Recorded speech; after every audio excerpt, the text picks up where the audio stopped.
Pemirsa, Pengadilan Negeri Jakarta Selatan kembali melanjutkan persidangan kasus pembunuhan Brigadir Yosua Huta Barat dengan agenda menghadirkan ahli dari hukum pidana dan ahli psikologi.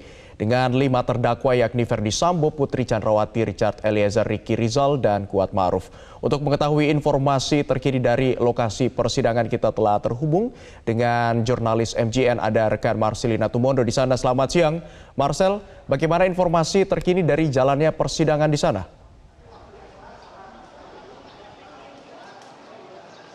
Ya, Abdi, untuk persidangan hari ini dengan agenda meminta keterangan ahli, kalau sesuai dengan jadwal ada 2 ahli yang dihadirkan hari ini, yakni ahli psikologi dan ahli hukum pidana.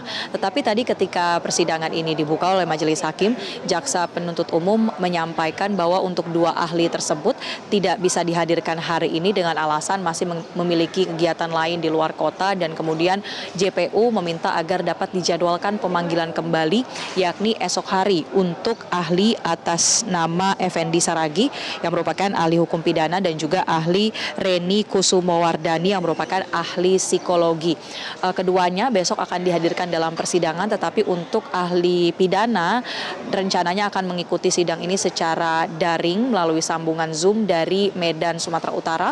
Kemudian untuk ahli psikologi, kalau menurut keterangan jaksa ini akan hadir secara langsung di Pengadilan Negeri Jakarta Selatan. Dan untuk hari ini ada 1 ahli yang dilakukan pemanggilan kembali dari pekan lalu, yakni ahli digital forensik atas nama Heri Prianto. Heri Prianto ini sebetulnya sudah dihadirkan pada persidangan minggu lalu, tetapi ada beberapa keterangan yang belum lengkap sehingga dihadirkan kembali hari ini. Dan ada 1 alat bukti yang kemudian ditampilkan atau dibawa dalam persidangan oleh ahli digital forensik ini, yakni rekaman CCTV dari rumah Ferdy Sambo di Jalan Saguling, Jakarta Selatan. Sampai dengan saat ini rekaman CCTV tersebut masih terus diputarkan, dan dari pihak majelis hakim juga meminta agar sambil rekaman tersebut diputarkan, ahli bersama dengan jaksa penuntut umum bisa menjelaskan dan mencoba untuk mengidentifikasi siapa saja orang-orang yang terlihat berada di rekaman CCTV rumah Saguling tersebut. Dan kalau kita runutkan berdasarkan urutan kemunculan dari sejumlah pihak di dalam rekaman CCTV Saguling tersebut, tadi terlihat ada Ferdy Sambo lengkap dengan menggunakan pakaian dinas kepolisiannya. Kemudian juga terlihat ada kehadiran dari Putri Chandrawati, lalu ada kehadiran dari Kuat Ma'ruf, Susi yang merupakan ART, dan juga ada almarhum Brigadir Yosua yang terlihat dalam rekaman CCTV Saguling tersebut mengenakan pakaian kaos berwarna putih. Kemudian juga terlihat ada terdakwa Richard Eliezer yang dalam rekaman CCTV itu ia membawa senjata laras panjang jenis tire. Kalau kita lihat atau dicocokkan dengan bagaimana dakwaan jaksa penuntut umum, bahwa ada 1 senjata jenis tire yang sempat diamankan oleh terdakwa lainnya yakni Ricky Rizal ketika terjadi peristiwa di Magelang.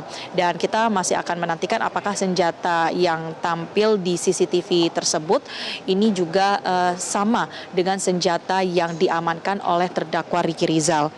Lalu di dalam video tadi juga terlihat ada kemunculan petugas tes PCR yang juga sudah dihadirkan dalam persidangan beberapa pekan lalu sebagai saksi bahwa setelah rombongan ini melakukan perjalanan dari Magelang ke Jakarta, menurut keterangan saksi petugas PCR itu dilakukan pengecekan tes PCR kepada sejumlah pihak, diantaranya adalah kepada Putri Chandrawati, Susi, almarhum Brigadir Yosua, dan juga kepada Richard Eliezer.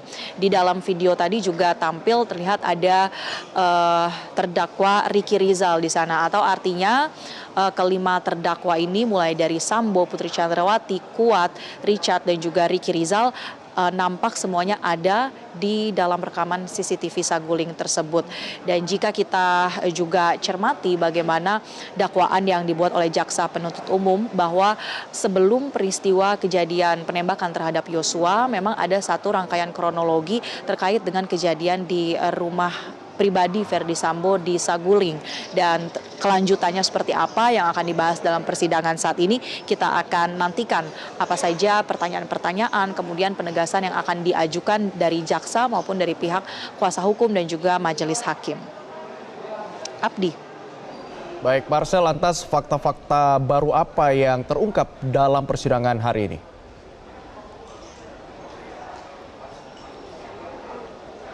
Ya, Abdi, sejauh ini untuk persidangan masih terus berlangsung, dan terkait dengan fakta-fakta baru sejauh ini kami juga masih menantikan sebetulnya apalagi yang akan lebih lanjut digali dalam persidangan hari ini. Tetapi untuk penghadiran dari alat bukti berupa rekaman CCTV ini juga menjadi penting karena untuk mengidentifikasi atau mengonfirmasi terkait dengan rangkaian peristiwa atau kejadian yang sudah dirumuskan oleh jaksa penuntut umum dalam dakwaan. Karena kalau kita lihat bagaimana dakwaan yang disusun dan juga cerita atau skenario yang sebelumnya dibuat oleh Verdi Sambo, beberapa poin dalam dakwaan ini sudah terbukti ataupun gugur begitu jika dibandingkan juga dengan keterangan dari para saksi-saksi fakta yang sudah dihadirkan dalam persidangan. Jadi tentunya masih ada beberapa proses penggalian dalam persidangan hari ini untuk memastikan bahwa fakta-fakta persidangan bisa benar-benar dihadirkan untuk menjadi pertimbangan bagi majelis hakim. Persidangan sejauh ini juga masih berlangsung belum terlalu lama. Kalau kita lihat tadi dimulai pada sekitar pukul 10:30 waktu Indonesia Barat, sehingga untuk proses pendalaman masih akan terus berjalan dan kita nantikan apa saja fakta-fakta baru yang akan hadir dalam persidangan hari ini.